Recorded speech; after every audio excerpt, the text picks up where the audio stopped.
The rot of centuries clung to the air beneath St. Peter's Basilica, where no priest dared linger too long. Father Elio Navarro, archivist of the Holy See and survivor of a seminary fire that left half his body scarred, descended into the ancient vault with only a flickering oil lantern and an order signed by the Pope's Black Seal, one used only when heaven wanted something forgotten. The vault was older than the basilica itself, bricked with Roman stone and sealed behind 3 rusted iron locks. Inside, time had surrendered. Cryptic bones lay in moldering piles, tangled with forgotten relics, chalices fused with bone, shattered icons, and what looked disturbingly like angelic feathers calcified in wax.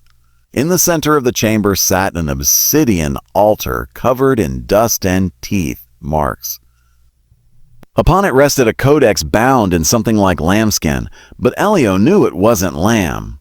The book pulsed faintly when he touched it. The cover was warm. It exhaled. He opened it. The pages were brittle yet unburned by time, written in luminous ink that shimmered between gold and dried blood, the script too elegant for human hands. Not Latin, not Greek. Enochian, the lost tongue of angels. As he read, Elio began to hear wings, not outside, not around him, within.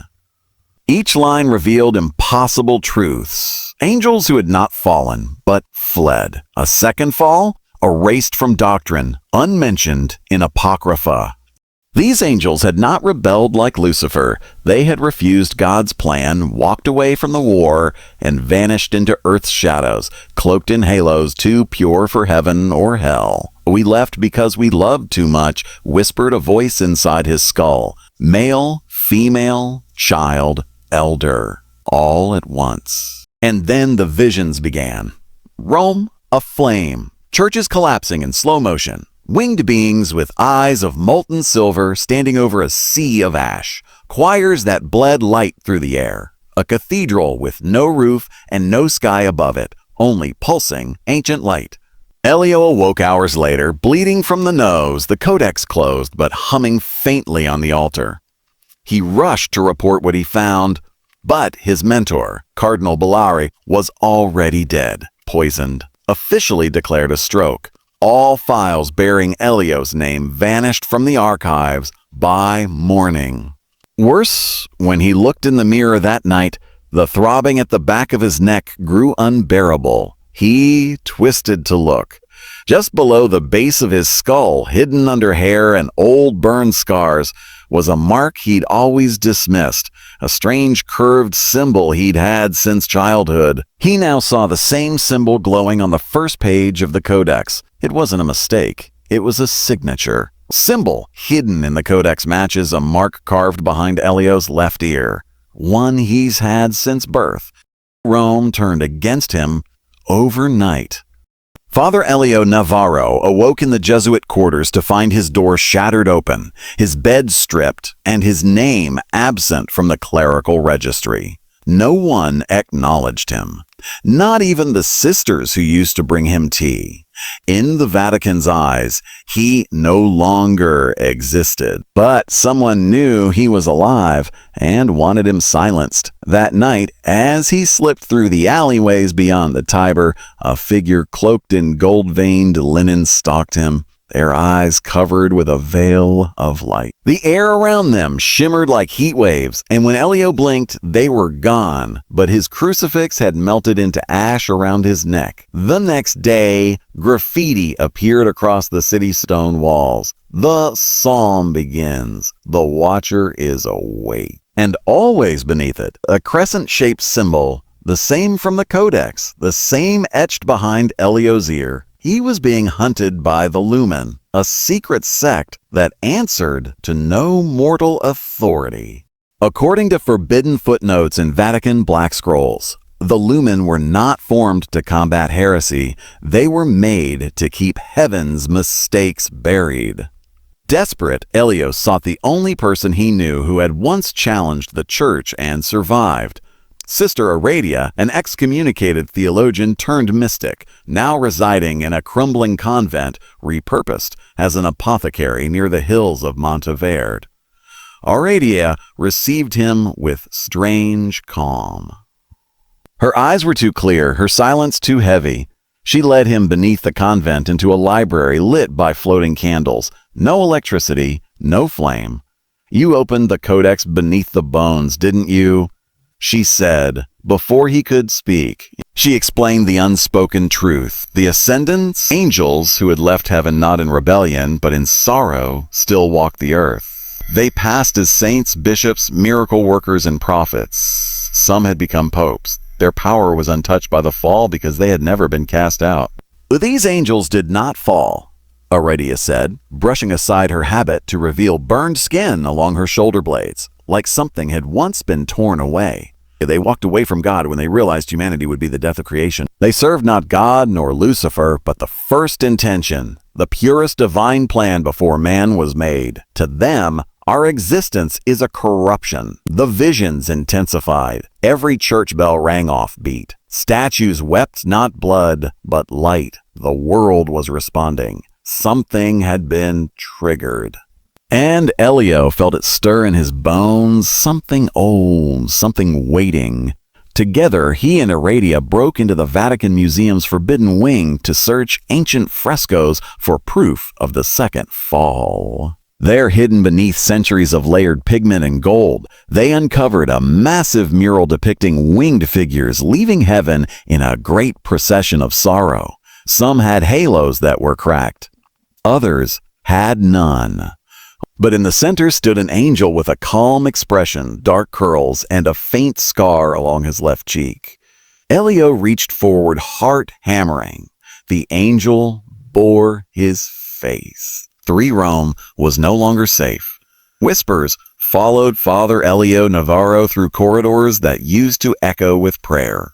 Choir boys avoided his gaze. Bells rang in patterns not written in the liturgical calendar, and every mirror, whether in churches or shop fronts, flickered with a glimpse of wings behind him, wings that weren't there when he turned. Aradia warned him, "If the lumen cannot kill you, they will erase you. But if the ascendants find you, they'll awaken you." But Elio didn't want awakening. He wanted truth. And truth, Aradia said, lived in the one place the church had buried even from itself. A sealed crypt beneath the original basilica, predating Christianity, the devil's sanctuary. It had been whispered among Vatican exorcists, hushed in confessionals and forbidden texts. Not a place of possession, but of containment. Not hell. Worse, a place where one soul was kept, not to be punished, but preserved. The journey there nearly killed them. A forgotten passage beneath the papal archive led through a spiral descent of carved obsidian and salt-stained walls. As they descended, time itself seemed to warp. Clocks froze. The rhythm of their hearts changed. At the base, a single chamber stood, silent, cold, and blinding. He expected fire, darkness, madness. Instead, he found a being seated on a stone throne wrapped in robes of deep blue, not red, no horns, no pitchfork, just a figure with hollow eyes full of sorrow and feathers turned the color of ash. "I wondered when you'd come," he said. "Lucifer, not monster, not tyrant, not fallen." He spoke gently as if Elio were his own child. His voice was ancient, cracked from millennia of silence. He knew Elio's name, his full name, not the one the church gave him, but the one heaven whispered when Elio first breathed. Lucifer told a truth too vast to comprehend at once. My rebellion was not the danger. It was the cover story. While all eyes watched me fall, they walked out the back gates of heaven in silence. The ascendants, their departure had nothing to do with sin or ambition. They weren't angry. They were terrified of what heaven was becoming, of what God was planning, of what humanity would unleash. They wanted to preserve the first creation. They wanted to silence the second. They wanted Earth reset to the moment before man. Lucifer had not tried to stop them, not at first. He thought their vision would die in exile. But when they began to manipulate prophecies, alter miracles, and embed themselves into the church itself, he realized they were more dangerous than even he had ever been. And now they were close to completing the Unmaking Psalm, a divine song that, if finished, would erase humanity from existence and rewrite the laws of reality. Lucifer begged Elio not to expose them. Not yet. Not unless he was ready. Because you were the last of the third choir. The bridge between what was and what may never be again. Elio laughed. It was absurd. He was just a man, but Lucifer only looked at him with something almost like grief. You weren't cast down, Elio. You chose to be born, and you were born to stop the ones who couldn't let go of perfection. Lucifer reveals he did not fall alone. Elio is the last of the hidden third choir, reborn as human to keep the ascendants from returning. For it began with a song no one could hear, a vibration in the blood, a hum beneath the skin. Then across the globe, reality began to unravel. Churches ignited in cold fire, blue and white flames that left no ash, only silence. The dead began to whisper scripture backward, and infants born during the eclipse cried in languages no one had spoken for millennia. Statues of saints shattered not from vandalism, but from something within, as if their holy forms could no longer hold the truth.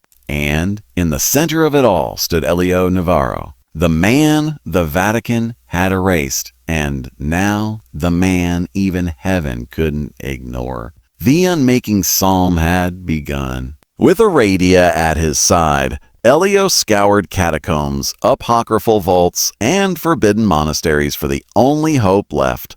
The seal of the third voice, a relic created by the third choir before their disappearance. An artifact capable of silencing divine will, even angelic hymns. They found the seal not in gold or crystal, but in a ruined chapel in Ethiopia, carved onto the bones of a monk who had chosen eternal silence rather than speak the psalm aloud. The bones burned with a holy heat that did not consume. The hymn was already awakening around them, through prayers, through dreams, through architecture itself. And now, the ascendants were no longer hiding. They revealed themselves as healers, visionaries, false saints, performing miracles that bled the veil between worlds. They resurrected the dead without souls. They turned entire congregations into choirs of light, singing notes not meant for human lungs. Their song fractured the sky.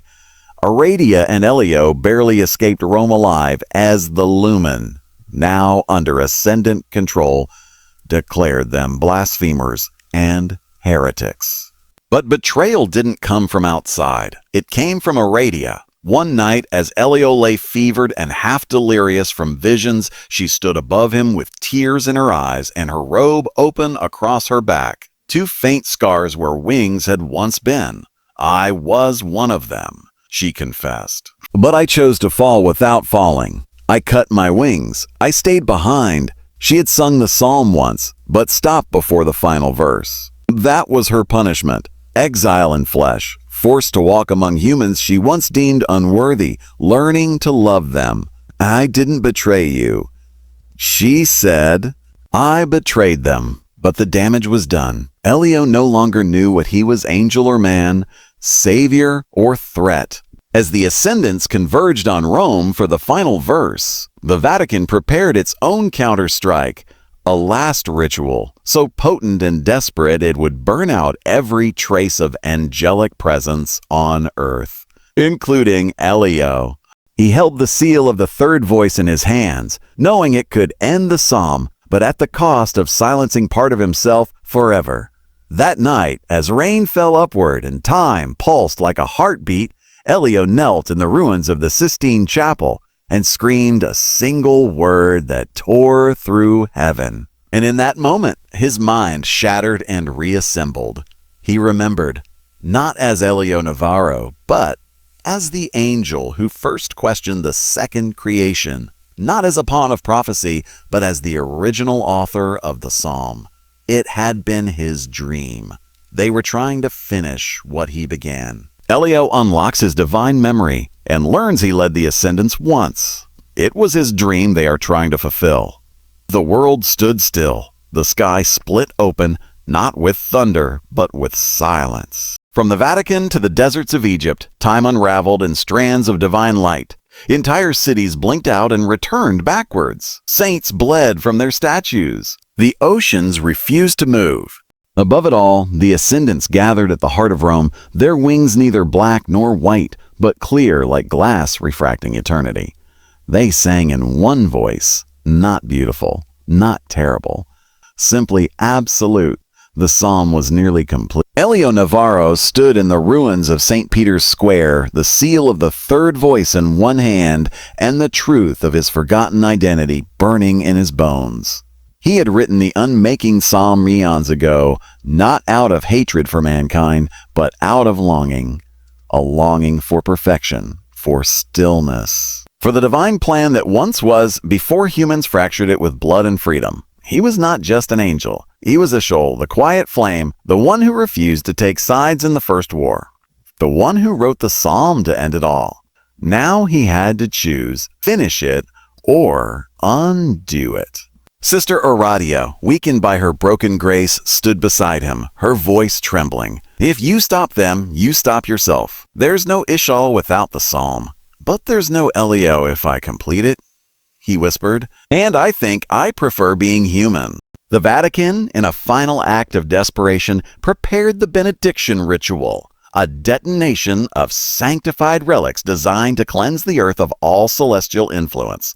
A blinding, unholy purification. The ascendants were undeterred. They sang louder, and then Lucifer arrived, not as a beast, not as a prince, but as a dying man, his wings scorched, dragging behind him like chains of light. The sky bent around him as he knelt before Elio.